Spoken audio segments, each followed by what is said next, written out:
everybody, welcome to This is Recovery. I have the honor of introducing somebody that I've known since I've been clean and sober.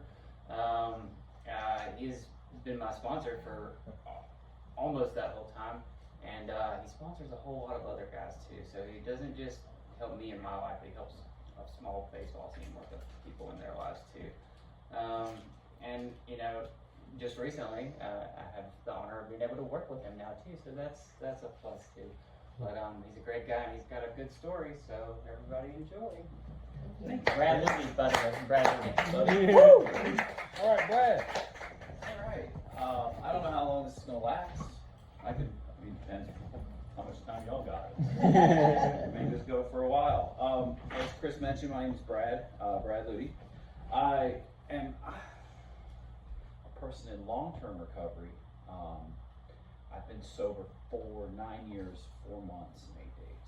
That's 3,417 days, which doesn't really mean anything, other than I have a lot of practice at this point. But, you know, the point of my talk is, you know, kind of what we do here, I guess, is what it was like, what happened, and what life is like now. So we'll start from the beginning, I guess. I was born on April the 28th in 1980. I'm going to try my best not to swear too much, too, because I think my mom's going to watch this online. She knows that I have a filthy mouth. I'll do my best for the other folks that are out there may see this. I was born on April 28th, 1980, and just outside of Denver, Colorado.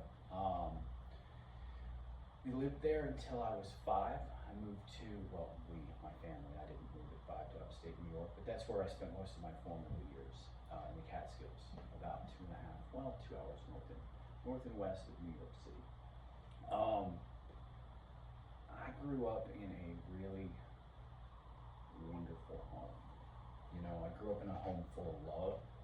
I have a younger sister who I've been torturing now for 40-something years. Mm-hmm. And you know, we were pretty fortunate where we grew up in. My father also had substance misuse issues. He was an alcoholic and a drug addict and struggled with sobriety for a long time. I identify as an alcoholic and a drug addict also. You know, I've been in the game for a little while, so the soft verbiage isn't necessarily, I know that we moved to this person-centered stuff, which I really like, but my introduction to recovery was I was an alcoholic and I have a 12-step background. So if I slip into that, I'm working on trying to get more towards person-centered speech. I hope that doesn't rub anybody the wrong way. But as a child, you know, growing up in a home, like I said, I was lucky. You know, my parents, last Monday would have been their 53rd wedding anniversary. So I got to see how it was done, I guess, in a good sense. You know, I really got that. I really grew up in that nuclear family that one would hope to grow up in. So I can't really blame them for my alcoholism and drug abuse. But you know, growing up with my father's issues, you know, I kind of got to see. Like, I loved my father dearly. We had a wonderful relationship, but I saw a lot of, I wanted to be like him in so many ways, but I didn't want to have any of the substance misuse issues. I found out that's not how that works. You don't get to pick and choose, I don't think. I've yet to find anybody who says at 6 years old, I really want to struggle with drugs and alcohol in my formidable years. So I didn't really know what the good Lord had in store for me. But as I got older, I was a strange little kid. And by that I mean, I was really comfortable in solitude, but I also I never had a problem talking with adults. But I was like weird smart. I skipped kindergarten, so I was a 5-year-old in the 1st grade, which, you know, it's not real strange until you start getting into your more formidable years, being a year younger than everybody else. But I also ended up skipping, they kind of bumped me out of the 7th grade curriculum. So I was a kid who was supposed to be in the 6th grade taking 8th grade courses. And that was where, for me, again, I never struggled in school. I never had to open books. It always came very easy for me, which we'll get to the kind of the downfall of that part too. But for me, that's sort of the age where, because of the difference in the kids in my class, that 12-month, 18-month sometimes period, that's real weird during the adolescent years. You know, when I was a little bit smaller than everybody else, sports were a little bit different. Everybody was just a little bit bigger, kind of a little bit stronger. So I ended up gravitating towards individual sports. I played golf my whole life. I grew up in it. My dad was a golf course superintendent. It's really like my very first memories are on a golf course from the time I was just a little tiny boy.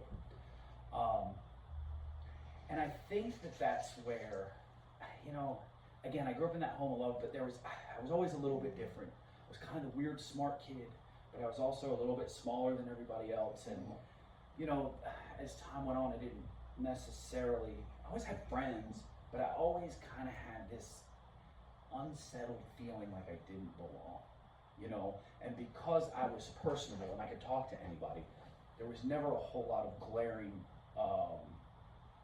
I guess, there weren't signs that I was struggling.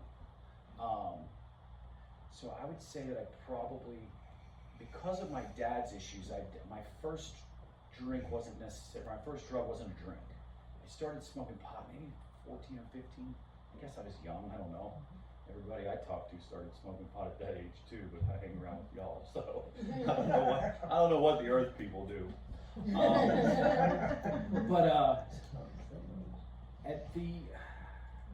I got introduced to alcohol probably around 16 or so, maybe a little bit before that, I'm not sure. And it wasn't really, I didn't really care for it. Until like I really started my drinking. Like, drugs were what I did when I was young. Not bunches of them, but you know, enough for it to raise some eyebrows when I started getting in trouble at the age that I was doing those things. You know, I had some buddies that were doing the same stuff. Funny enough, all of them have been in either some sort of treatment center or some sort of 12-step meeting. All my buddies, like, I've been hanging around alcoholics and addicts and people with substance misuse disorder for as long as I can remember. Like, y'all are my people. Doesn't matter, you know, this is just where I gravitate to. So, say all that to, you know, college is where I really mashed the gas with my alcohol consumption. I don't think, I went out nearly every Thursday, Friday, Saturday night my first year of college. Now, you gotta remember, I've just turned 17 when I start college.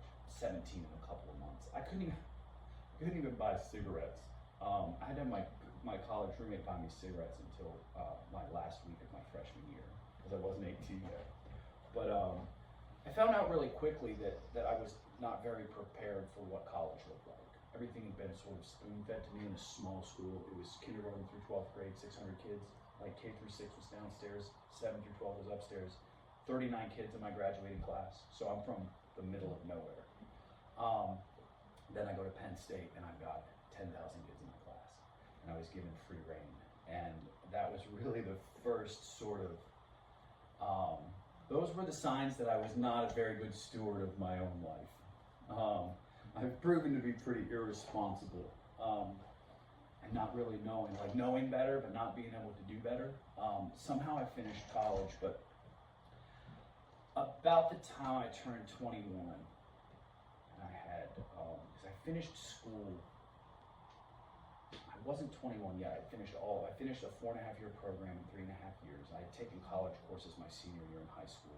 So I came into college with like 19 credits, you know, and anyway, I got my first job out of college in Colorado Springs at 21 years old, and it was a seasonal gig, and I was not invited back for season number 2. I was told by my boss at the time that if I continued to let my nightlife run into my day life, I was going to have some serious problems down the road. He was right, but I didn't believe him. So I kind of, you know, I get by. I end up moving to North Carolina in 2001, November of 2001. Again, because I was not invited back to Colorado Springs. So I had to, I figured I'd get a little closer to home. At the time, it's so funny. I was 21 years old, and I guess my parents were 51 and 50. And I'm thinking to myself, gosh, they're getting old. I better get close to home. You don't know what's going to happen to them. That was a long time ago. And so anyway, there's this underlying theme in my life of alcohol consumption, some drugs here and there.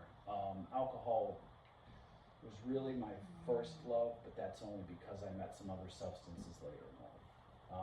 When I moved to Wilkes County in 2000, I started work here in 2002, moved here in 2003. That's when sort of the alcohol and the drug use really got going. I was 23 years old, and it's just what I did.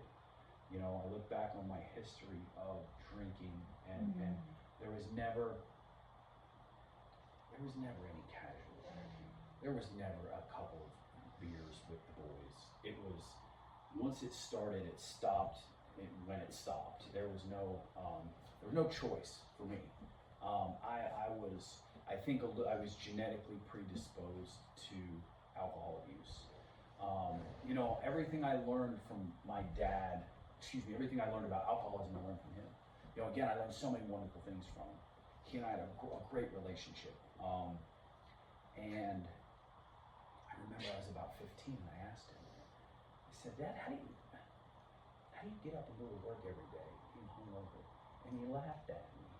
And he said, son, if you drink 6 Budweisers on the way to work, you don't get hungover. I didn't realize how helpful that information was going to be down the road. I learned about half-truths. My father was, he didn't drink at home. He wasn't an abusive man. He wasn't any of those things. He was, he did what he did outside of the house. My mother, she was the glue of the whole deal. She taught, thank God, she taught my sister and I that alcoholism was a sickness, that addiction is a sickness. It is a disease. I don't care what anybody says. I will die on this hill. To my point earlier, nobody ever says at 6 years old when they ask you what you want to be when you grow up. Nobody says I want to be a person who abuses drugs and alcohol. Just not. We don't choose this. We do make some choices, but that's another story altogether. So here I am. It's 2000 and about 5 or 6. I'm getting it pretty good. I've got a job with Lowe's. I'm traveling with them. And over the years, I come to find that I've become this victim of cultural circumstance. The problem is I'm the one who's creating the circumstance. When I was in the golf business for years, it's sort of a work hard, play hard type of deal. It doesn't have to be. That's what I told myself, so I could justify a lot of my behaviors. I got a job with Lowe's, got a job with Nike. I was traveling around the country, opening new stores for these Fortune 50 companies. Well, what happens on the road stays on the road. Work hard, play hard. Found myself in that position.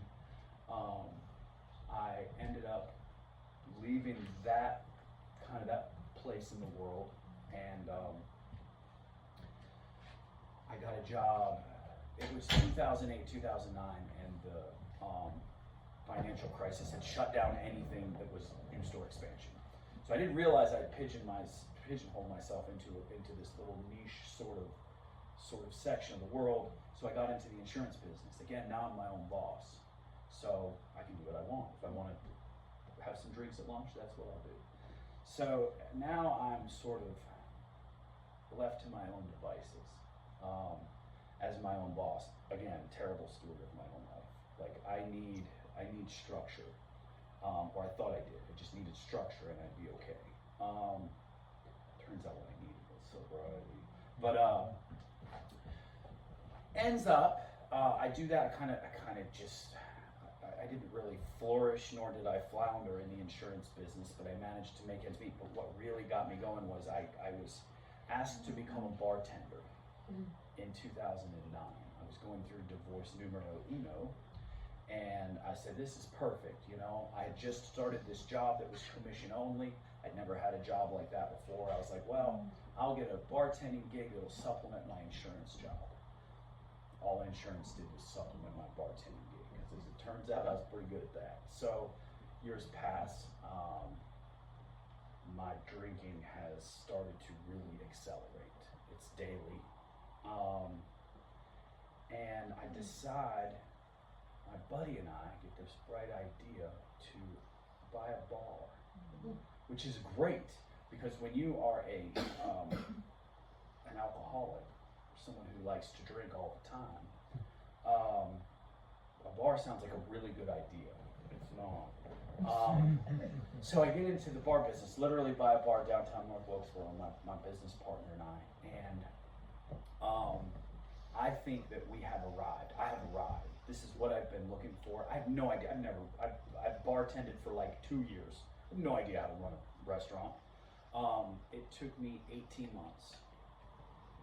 I didn't draw a sober breath in that place. Some of the helpful hints I got from my dad were really, you don't get hungover, you can take a drink first thing in the morning. I didn't draw a sober breath for a year and a half. And it got to the point where I had gotten thrown out of my house in another relationship. I was living on my business partner's couch, and I went home for Father's Day in 2016. I was supposed to arrive like Saturday morning. I think I got there around 2 a.m. on Sunday because I couldn't get off the couch. I shouldn't have driven, but I wasn't drinking while I was driving there, but I might as well have been. Like I was a mess. I had been, after I got tossed from my residence, took the typical, we'll just call it active alcoholic thinking, and said, if you think that's drunk, watch this. And let me tell you, when I get to drink the way I want to drink, I made it 1 week. 1 week without guardrails is how long it took me to go to my first AA meeting. But what really was the catalyst, like there was this combination of things for me. Things were falling apart personally, financially, professionally, but I went home, and when I walked into my parents' house, my mother was awake. Because I was supposed to have been there hours ago.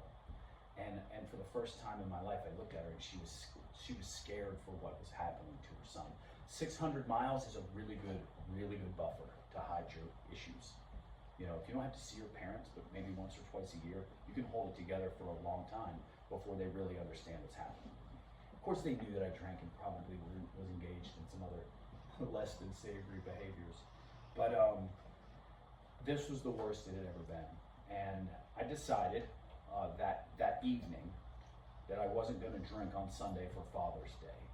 I was going to go play golf with my dad and my sister. We were going to have a nice day, and everything was just going to be rainbows and ponytails. By the time we got up to the golf course at 10 o'clock, I had already had like 4 or 5 drinks. That was the moment that I realized I could not stop drinking. There was no, I want to and I'm going to. There was, I physically cannot. So, ruined a pretty good Father's Day. Ended up having an absolute panic attack after, it was about 11:30 on that Sunday night. And just got in the car and drove back to North Carolina. Left a note for my parents. And I got a phone call. I was at exit 150 on 81, which is like kind of middle of nowhere, Virginia, and it was my mother. And sometimes when your mom says your name, you know that she's serious, not angry, not disappointed, but scared. And I said, I'll go get some help. And I realized what I had done. I committed to actually doing something, and I did not. That was a bad idea. I mean, it worked out, but at the time it was really scary for me. So that was a Sunday. Maybe it was I got home early on a Monday morning, and I managed to not drink all through Monday. And that was when I knew I had a problem, because every Monday I would go to the restaurant, I would do my paperwork, and it was like that scene in Leaving Las Vegas. I can't remember if he couldn't sign a check, couldn't write his name because I was shaking so badly I couldn't write the digits in the deposit slip for a bank deposit. I was like, oh, we got problems here. This is the first time I hadn't drank in 18 months in the morning. I didn't realize how bad it was. And so I went to my first AA meeting on June the 21st of 2016. I had no intention of staying sober. I had no intention of finding God or a higher power.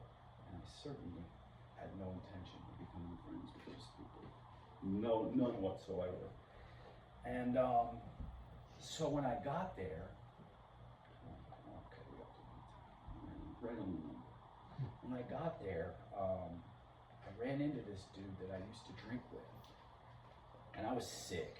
Like, I didn't know that there was an actual, like, you could go to detox for a week. I had no idea. I'd gone to a rehab one time. My dad was there with Thanksgiving dinner. My dad was 9 years old. I was way too self-absorbed to commit to going to a 28-day program. I just didn't have time for it. I was entirely too busy, you know. I had a failing business, you know, the shakes. I'm like, nope, I'm gonna do this on my own. So I went to my first meeting. It was a book study, and it used to be up here at the Medical Arts Building. And I rolled in there, and I'll be damned, this dude's in there that I knew him. And he was clearly different. At the time, he was 4 years and 1 week sober. And he looked at me. He had the nerve to say, he put his arm around me, and we've always been buddies. And he said, "You look like shit." He said, "I've been saving you a seat. I didn't think you'd get here this quickly." Now, that was kind of an eye opener for me. I didn't realize that maybe my drinking was quite as profound for others. You know, I had this idea, and I'll explain a little bit more about what drinking was. My drinking was normal drinking. It was normal to me. It was apparently the way I do it will make sense to y'all, but not to other people who maybe don't have substance misuse issues. So I sat down, and I think I raised my hand when they asked if there was anybody new. I think I said for the first time, "My name's Brad, I'm an alcoholic." There was another fella I knew in there who is like, I knew he'd been sober for years, and I knew him before he got sober. And I was bartender for a lot of these people. Some of them I played golf with, some of them I went to golf tournaments and drank with. I had relationships with a couple of these guys, and I clearly recognized them. They were the same people, but they weren't the same people. Something had changed, you know. And one of them, man, they were both so excited about being in sobriety, being in recovery, going to these meetings. I'm like, I walked in, everybody, they're happy, man. When you show up on day one, these some bitches are happy. And I'm like, I don't want nothing to do with you people. You know, then they started talking about God and higher power, and as I understand him, and telling me to keep coming back. You know, the only place in June of 2016 that I could go, or even in months before that, and people would tell me that things were gonna be okay, were the rooms of Alcoholics Anonymous. They said, if you keep coming, you're gonna be okay. I was like, I'm glad y'all think so, because my life is over.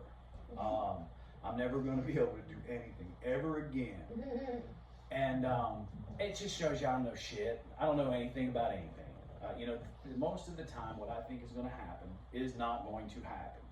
And this was really my first experience in that, but it took a minute for me to see it. So, yeah, I got this dude telling me, you know, he's glad to see me. He's been saving me a seat. And then he had the nerve to tell me, if you come to 90 meetings in 90 days and you still want to drink, I'll take you to the bar. I said, sold. Perfect.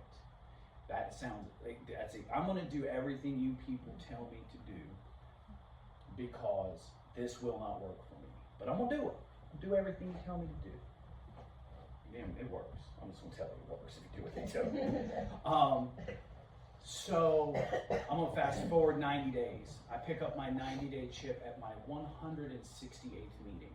And I'm not patting myself on the back for that. When you own a bar and you're as sick as I was, you got to go to 2 meetings a day. I didn't know if I could make it 24 hours. I did not know. So logically, I don't know if I can make it 24 hours from one meeting to the next. I need to go to more meetings. I need to fill the gap. I need to figure out how to keep the time between meetings shorter, because I don't know how long I can go. So I started going to 2 meetings a day. They told me to get a sponsor. I was like, oh God. Like, I'm not calling anybody every day. I don't even want to talk on the phone. Like, I'm not calling this dude. But I figured, okay, you know, my sick brain is like, I'll pick one of these 2 dudes that I know, because I think I can manipulate this situation. And then, and this is the weirdest thing, like, this is where I started to understand that this idea of a higher power, or for me, my higher power is quite simply just a fast-moving connective energy. You know, it doesn't, and that was the one thing I liked about the rooms. They didn't say that I had to pick some religious higher power or anything. I got to make my own. They just said, you got to have one, and it can't be you. I said, okay, you know, I'm clearly struggling with, you know, we get back to that terrible steward of my own life deal. So I'm trying to figure out who I'm going to pick to be my sponsor. I'm still shaking, like 3, 4, 5 days in, a weekend. And where my restaurant was it's on the corner of 9th and Main Street down here, right? So every day, same thing every day. I get up, I get there at 8:30. Most of the rest of the staff comes in around 9. I have to get there at 8:30 so that I can have a couple of drinks and not at least feel like I'm being judged. Like they don't know that I'm drinking in the morning, but regardless, I've got a plan. So every morning, 8:30, I go in, I have a couple of drinks, get rid of the shakes, go upstairs, do my stuff to get the restaurant ready, and between 9:15 and 9:30, nearly every day, I go outside. And right out there in the little corner, I'll smoke a cigarette. And I would say 3 to 4 days a week, about that same time, I see this dude. And from the side, it kind of looks like Robert Duvall, the actor. So there's this Robert Duvall guy, and I watch him. One day he's driving a Nissan Murano, and he's smoking a cigarette. And then as time passes, he's got a new vehicle, and he's vaping. And I'm kind of watching the evolution of this dude over the 18 months that I've had this restaurant, and I'm, out there drunk as shit in the morning. And I'll be damned if I'm not in a meeting about 10 days into my recovery, and here comes old Robert Duvall into this meeting. And that was when I knew exactly who my sponsor was supposed to be. So I asked him, and he said, well, here's what I'm going to ask for you to do. And he said, you're going to call me every day. We're going to work steps, and I'm going to teach you how to live a life of sobriety. I said, well, that sounds fucking miserable, but I'll do what you say. He said, you call me every day, pick a time. If you don't call me, I'm going to assume that you're drunk. And I didn't like that. I didn't like the idea. Like I was like, well, if I get drunk, what's going to happen to these nice people? Like this, like I'm super self-absorbed at this point in my life. Like I really do believe that there's a part of these people that if I don't stay sober, they're gonna have something. It's gonna be a bad day for them. That's not how it works. Like when once you figure out how to kind of keep it in the road, it doesn't matter what anybody else does. Like my only job, is to figure out how to wake up sober and go to bed sober. Day after day. It's rinse and repeat. That's my main deal. And that's what the program of Alcoholics Anonymous taught me. But so I got this guy as my sponsor, and the first time we talk, he says, well, tell me about your drink. I said, what do you mean? I drink like everybody else. He said, just humor me. I said, tell me about your drink. So I tell him what it looks like for me, a little bit of drinking in the morning, kind of hold it together from 11 to 4 o'clock. My help comes in, and I'm free to kind of drink as I wish. And at the end of that conversation, he said, whoa. He said, so you like Oblivion? I said, I guess. I said, I don't know. And this had never crossed my mind until he asked me. He said, Brad, do you realize that's not normal drinking? No clue. Absolutely, that is always how I had done it.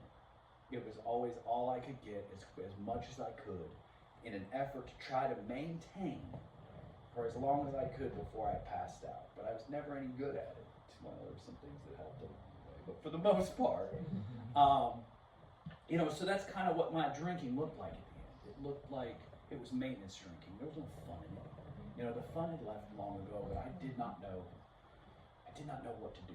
I did not know what sobriety looked like. I did not know what my life was going to look like. I didn't know anything, and I was terribly concerned that my life was over. So I start going to these meetings, and I start doing what they say, and I call this dude every day, and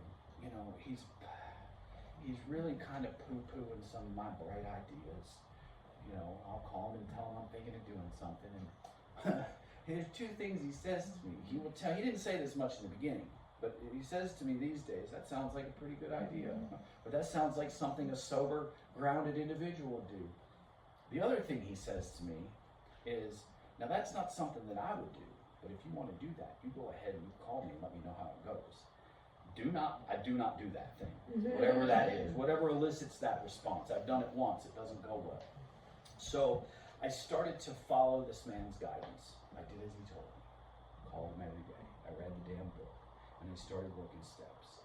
And what the steps did for me was they gave me a pattern of behavior that I wasn't familiar with.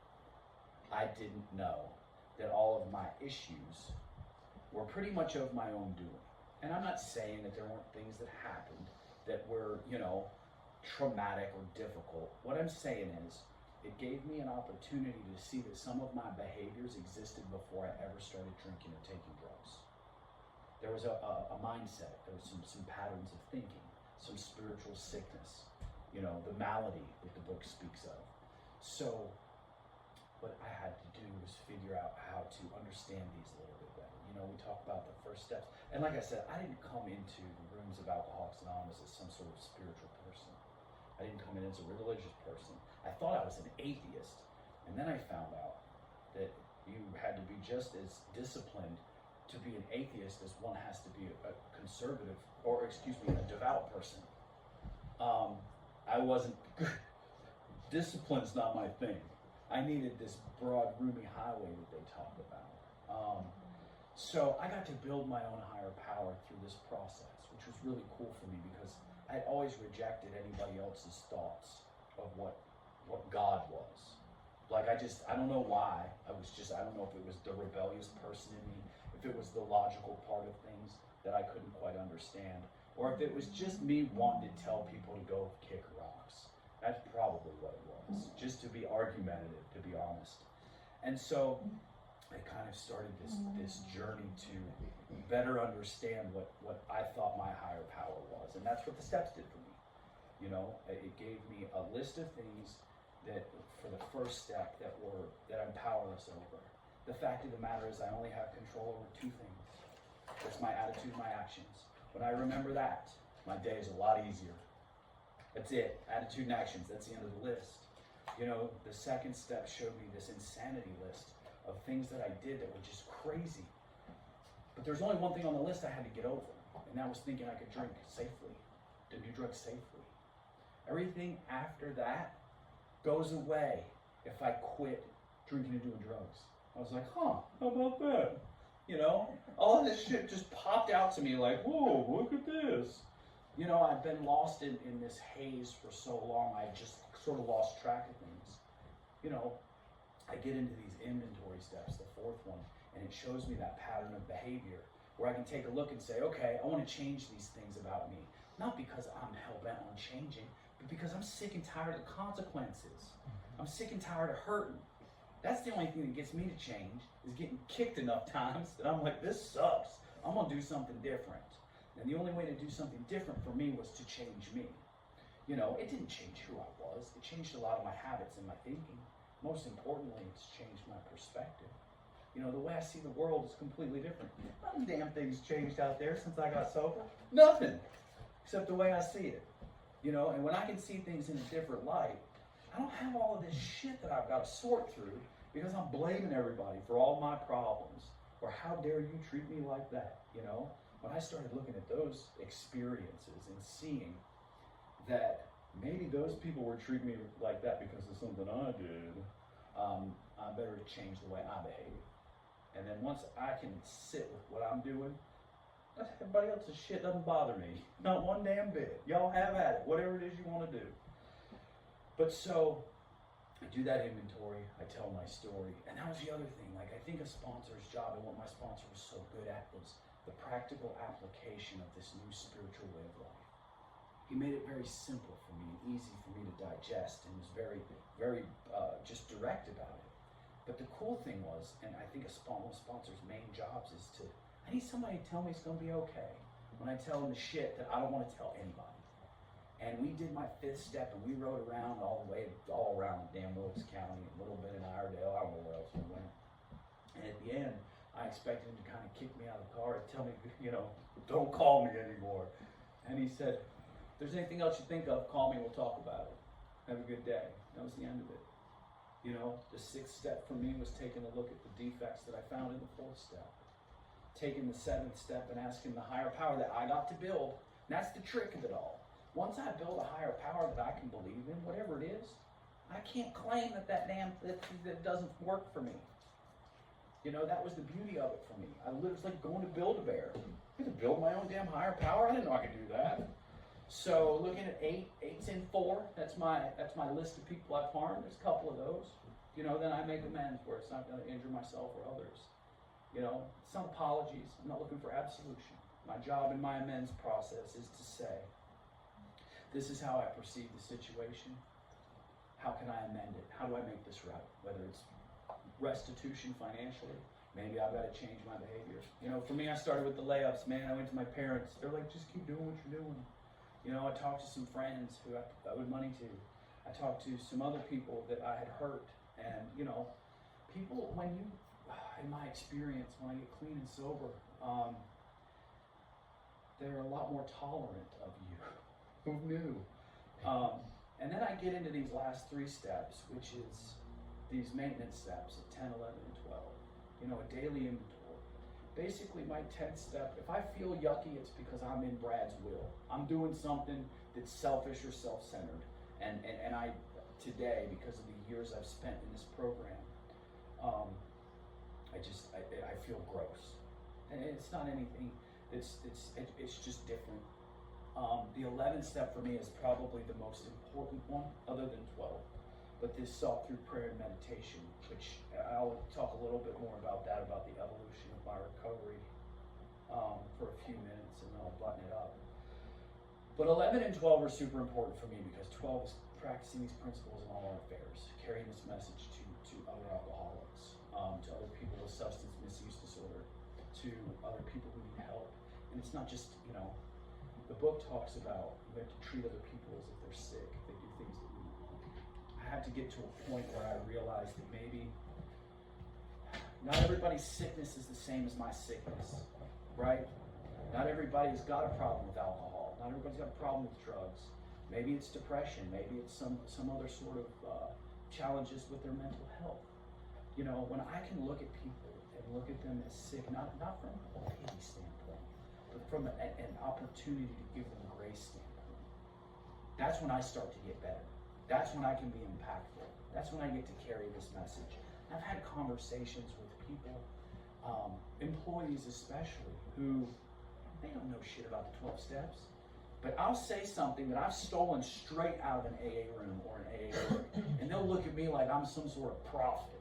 I'm like, look, this is all stolen stuff. Everything that comes out of my mouth, with the exception of my story, if you're ever in a meeting with me, what you are hearing is stolen. It's not original. I stole it from somebody else, and I regurgitate it because it works. But that 11th step is really cool for me because I didn't really foresee myself engaging in a spiritual way of life. I thought I was going to go to a few meetings, stop drinking for a little while, get all my shit back. Everything was going to be cool. And then maybe I could drink a little bit.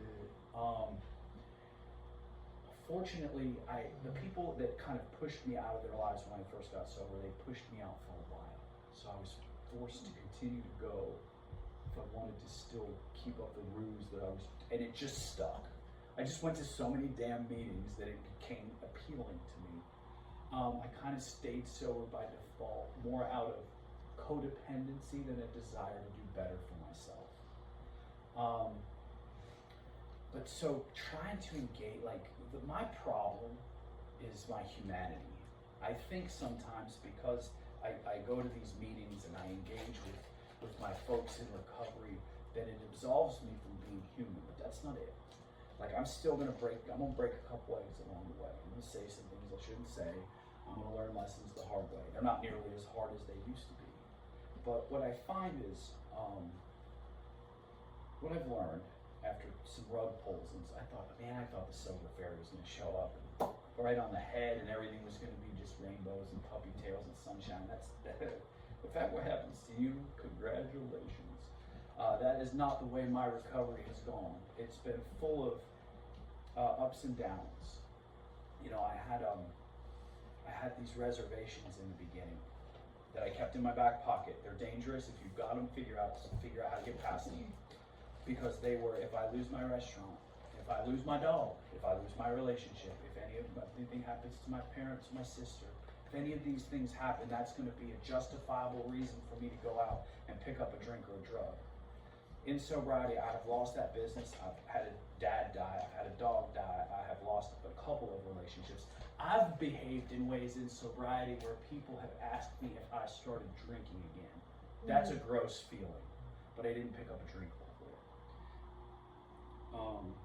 The program, the 12-step program that I work, doesn't absolve me. Right? It doesn't absolve me from making mistakes. What it does is it teaches me how not to drink when I don't think things are going my way. That's it.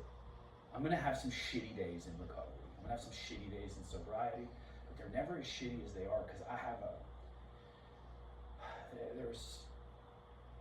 the ability to kind of put the tourniquet on. I can stop the bleeding in sobriety. And active use, man, we're riding this thing out to the end. It's gonna be ugly. I'm taking hostages. I'm gonna be broke. I'm gonna be unemployed. We'll see where it takes me, but it ain't up. Up is not the direction I go in active use.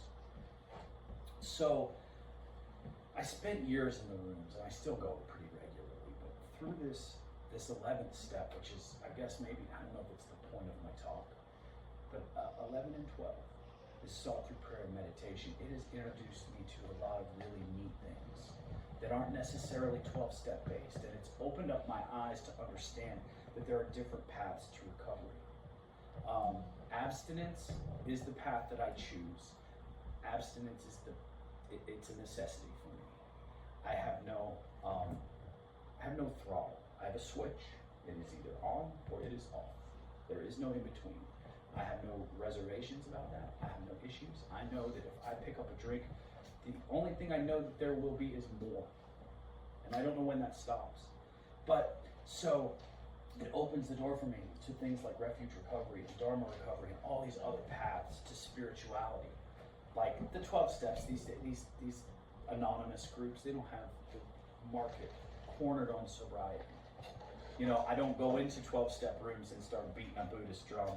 I understand what's appropriate in what rooms, but I do understand that I can supplement my recovery elsewhere in meetings like this, in places like this, with folks that maybe don't subscribe to the same abstinence or the same 12-step program or the same whatever. My job, as the 11th step tells me, is to seek through prayer and meditation, and that opens up doors for me. You know, carrying this message, Chris mentioned that I do sponsor I don't know if we've got a baseball team right now, but we're close. We might not have maybe a National League team. I don't think we've got enough for a DH and a pitcher right now. But what I've found is that connection for me is the key to my recovery. I have to stay engaged. My job today as a peer support specialist is part of my recovery. I'm grateful that I found it years down the road. You know, I've built a recovery program based on what I do outside of what was my job. And now I kind of get to supplement my recovery. I supplement my recovery with prayer, with meditation, with other books, with all of these things, but I have to keep the main thing the main thing. You know, I have to remember why I'm here. My job is to get sober and stay sober by whatever means possible.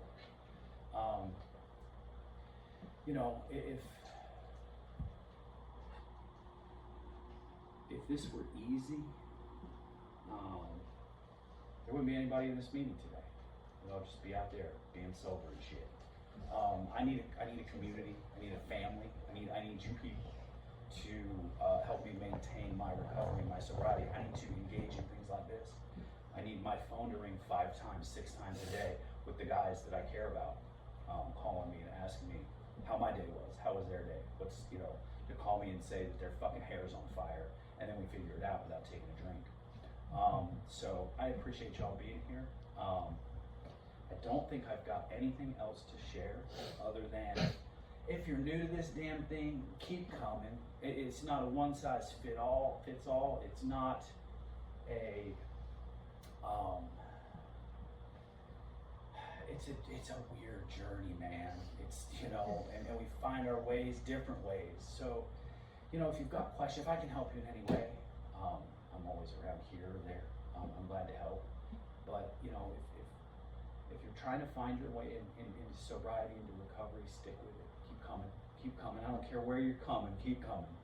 You know, if you've got the way that I got well was sharing the things I didn't want to share with people that I learned how to trust. In order to learn to trust them, I had to keep showing up. And then when I started to open up and tell them, I found out that my problems were no different than theirs.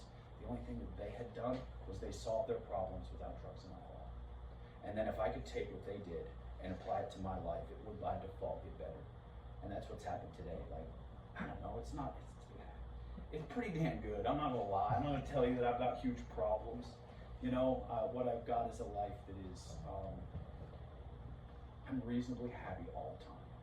You know, there are some things that happen that I don't like, but as long as I decide and make a conscious choice to engage in recovery, not to put a drink or a drug today, it's just a little bit of background noise. Thanks for listening to me. Thanks, Brad. Thanks, man. Thank you.